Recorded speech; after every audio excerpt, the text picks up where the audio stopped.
కర్నూలు జిల్లాలో మద్యం అమ్మకాలు జోరుగా కొనసాగుతున్నాయి. అడుగడుగునా ఏ గ్రామంలో ఎక్కడ చూసినా కానీ బెల్ట్ షాపులు ఏర్పాటు చేసి అమ్మకాలైతే జోరుగా కొనసాగిస్తున్న పరిస్థితి అయితే కనపడుతుంది. మనం చూసుకున్నట్లయితే ఈ యొక్క వైఎస్ఆర్ కాంగ్రెస్ పార్టీ హయాంలో అయితే బెల్ట్ షాపులను తొలగించి పూర్తి స్థాయిలో యొక్క మద్యాన్ని కట్టడి చేసిన పరిస్థితి అయితే కనపడుతుంది. అయితే ఇప్పుడున్న సిచ్యువేషన్లో చూసుకున్నట్లయితే ఎక్కడ చూసినా కానీ ఈ యొక్క బెల్ట్ షాపులు అనేది దర్శనమిస్తున్న పరిస్థితి. ఒక క్వార్టర్ మీద 30 రూపాయలకు అదనంగా ఈ యొక్క ధరను కేటాయించి ఈ యొక్క అమ్మకాలు అనేది కొనసాగిస్తున్న పరిస్థితి. దీంతో పాటు ఈ యొక్క వైన్ షాప్ల దగ్గర అయితే సిట్టింగ్లను ఏర్పాటు చేసి మరీ మద్యాన్ని తాగిస్తున్న పరిస్థితి అయితే కనపడుతుంది. అంతేకాకుండా ఈ యొక్క క్వార్టర్ బాటిల్ మీద సుమారుగా 10 రూపాయల నుండి 20 రూపాయల దాకా ఇష్టానుసారంగా ఈ యొక్క క్వార్టర్ బాటిల్ మీద అధిక ధరకు కూడా విక్రయిస్తున్న పరిస్థితి అయితే కనపడుతుంది. మొత్తం మీద చూసుకున్నట్లయితే ఈ యొక్క కూటమి ప్రభుత్వం అధికారంలోకి వచ్చిన తర్వాత ఈ యొక్క మద్యం పాలసీని కొత్తగా ఏర్పాటు చేసి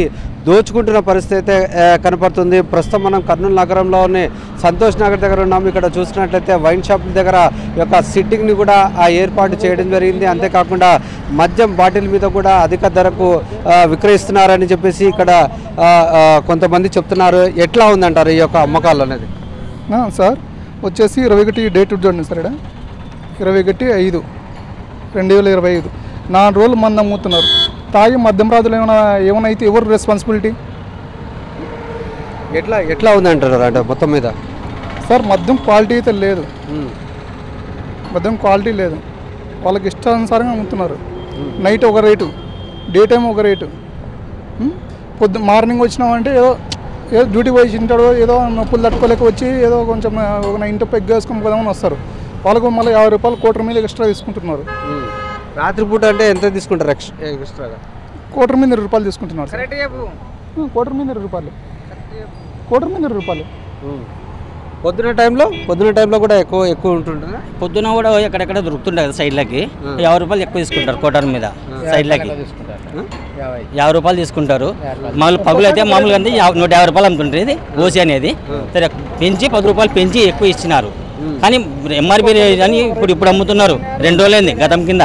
ఎంఆర్పీ రేటు లేదు, 10 రూపీస్ ఎక్కువ తీసుకుంటుండే. ఈ 2 రోజులు అయింది ఎంఆర్పీ రేట్ ఇస్తున్నాడు 300. ఇది కానీ 320 తీసుకుంటుండ్రి. 2 రోజులైంది. అంటే ఇంకా తగ్గించాలా కానీ ఎక్కిస్తున్నారు.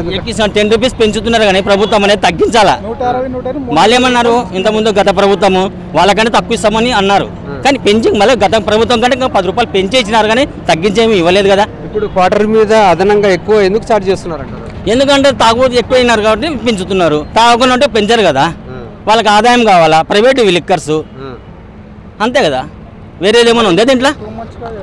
ఏమన్నాడు చంద్రబాబు నాయుడు గారు? వాళ్ళకంటే తగ్గించి ఇస్తాం మద్యం అన్నారు. కానీ అన్ని బ్రాండ్స్ పెడతామన్నారు. ఏం బ్రాండ్స్ ఉన్నాయి? మామూలు అక్కడ వచ్చే బ్రాండ్సే ఉన్నాయి కదా. పాత కూడా అమ్ముతున్నారు. ఇప్పుడు జగన్ ప్రభుత్వంలో కూడా అమ్ముతున్నారు కదా. అమ్మకుండా వదిలేనారు వదలేనేమన్నా? మళ్ళా మీరే చెప్పండి, మీకు తెలియదా ప్రజలకి? ఎంత అంటారు ధర? అయితే అప్పటికైతే బాగానుంది, కానీ ఫస్ట్ అయితే తగ్గించినారు, మళ్ళా పెంచినారు. ఇది ముస్లిం కొట్టరులే.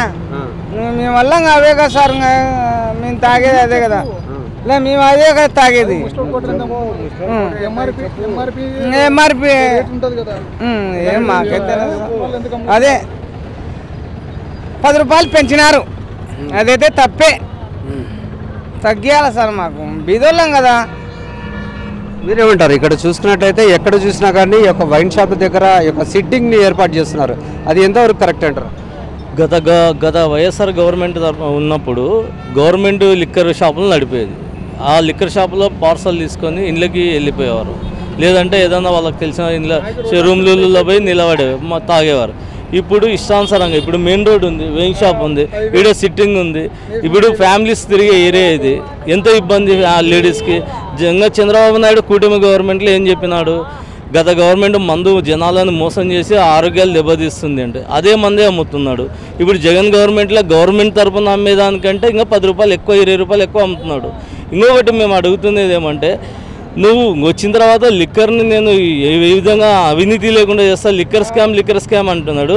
గవర్నమెంట్ అమ్మితే లిక్కర్ స్కామ్ జరుగుతుందా? ఇప్పుడు ప్రైవేటీకరణ చేసినందుకు లిక్కర్ స్కామ్ అవుతుందా? ఇప్పుడు ఎవరు ఇష్టానుసారంగా సిట్టింగ్ పర్మిషన్ ఇచ్చాడా? చంద్రబాబు నాయుడు అడగండి. చంద్రబాబు నాయుడు అవును ఇచ్చిందా అని చెప్పమంటా కానీ జీవో చూపించమనండి. ఎట్లా అమ్ముతున్నారు? మళ్ళీ ఇష్టానుసారంగానే మీరు చూడండి, దాదాపు 100 మంది పైన కూర్చొని తాగుతున్నారు. ఇప్పుడు ఇట్లా కూర్చొని తాగడం వల్ల ఒకరి నుంచి ఒకరు ఫోన్లు చేసుకొని తాగడం ఎక్కువవుతుంది. జనాల ఆరోగ్యాలు చాలా ఇబ్బంది పడతారు. అదే ఇంటి ముందు పార్సల్ తీసుకొని పోతే ఇంట్లో పోతే ఇంట్లో ఆ లేడీస్ కొంచెం భయంతో తక్కువ తాగేవాళ్ళు. ఇప్పుడు చాలా ఈ సిట్టింగ్ లేక ఈ సిట్టింగ్లు రావడం వల్ల మొన్న జగన్మోహన్ రెడ్డి ప్రెస్ మీట్ పెట్టి ఈ సిట్టింగ్ల గురించి దీనిల గురించి మాట్లాడితే నిన్నటి నుంచి కొంచెం కంట్రోల్ చేస్తున్నారు. ఇది నామకవాసకే మళ్ళీ మామూలే. నిన్న ఒక్కరోజు బంద్ చేస్తారు, ఈరోజు మళ్ళీ స్టార్ట్ చేస్తున్నారు. కూటమి ప్రభుత్వం పవన్ కళ్యాణ్ అంటాడు మేము కరెక్టు, మేము అది ఇది అంటాడు. అసలు పెద్ద స్కామ్లు మీరే, చంద్రబాబు నాయుడు, పవన్ కళ్యాణే. ఇప్పటికైనా మీరు కళ్ళు తెరుచుకొని చూడండి. రేపు జనాలు మీకు బుద్ధి చెప్పే టైం కూడా దగ్గరకు వచ్చింది. ఇది మనం చూసుకున్నట్లయితే ఈ యొక్క వైన్ షాప్ దగ్గర కూడా పూర్తి స్థాయిలో ఈ యొక్క అధిక ధరలకు మద్యాన్ని అమ్మడంతో పాటు ఈ యొక్క సిట్టింగ్లను ఏర్పాటు చేసి ఇక్కడే ఈ యొక్క వైన్ షాప్ దగ్గరే మద్యం తాపిస్తున్నారు అనేది, అది కూడా ఎటువంటి అనుమతులు లేకుండా ఒక పక్క చంద్రబాబు అయితే ఎక్కడ కానీ కూడా ఈ యొక్క సిట్టింగ్ పర్మిట్ రూమ్లను ఏర్పాటు చేయకూడదంటూ ఆ యొక్క ఆర్డర్స్ని పాస్ చేశాము, అటువంటి వారిపైన చర్యలు తీసుకుంటామని చెప్తున్నప్పటికీ కూడా వైన్ షాప్ల దగ్గర అయితే పూర్తి స్థాయిలో ఆ యొక్క పర్మిట్ రూమ్లను ఏర్పాటు చేసి మద్యం తాగిస్తున్న పరిస్థితి. అంతేకాకుండా పూర్తి స్థాయిలో ఒక క్వార్టర్ నుండి హాఫ్ బాటిల్ నుండి ఫుల్ బాటిల్ ప్రతి ఒక్కదానికి ఒక్కొక్క రేటును, అది కూడా ఆ సమయాన్ని బట్టి కూడా అధిక ధరకు యొక్క మద్యాన్ని అమ్ముతున్న పరిస్థితి అయితే కనపడుతుంది. ఇప్పటికైనా పూర్తి స్థాయిలో యొక్క కూటమి ప్రభుత్వం చర్యలు తీసుకోవాలంటూ సామాన్య ప్రజానికం కోరుతున్న పరిస్థితి అయితే కనపడుతుంది. కెమెరామెన్ శేఖర్తో లోకేష్, సాక్షి టీవీ, కర్నూలు జిల్లా.